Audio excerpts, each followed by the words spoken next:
Welcome to the Genius Factory. Enjoy the video. You need scenes listed in build settings and the scene management namespace imported. Do that now.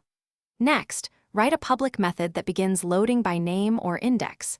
This is your entry point. Once done, choose single versus additive mode depending on whether you want to replace everything or layer content.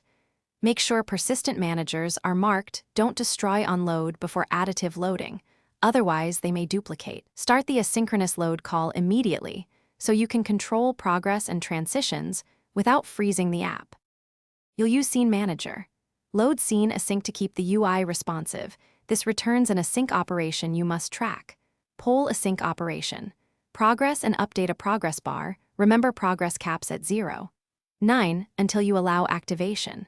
So set allow scene activation equals false to load fully, then perform any setup like positioning players or pre-warming shaders. Once ready, set allow scene activation equals true to switch. Also consider addressables for large assets to avoid stutters and lower peak memory during the load. When everything is prepared, flip allow scene activation to true so Unity swaps to the new scene. This completes the visual transition.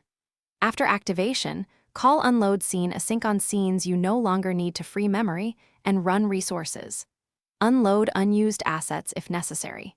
Make sure to rebind input or camera references post-load because some objects may be recreated. If things go wrong, check that the scene names match build settings. Confirm scripts reference scenes by the correct name or index, and inspect the console for missing references or null. Thanks for watching. If you found this helpful, don't forget to like and subscribe.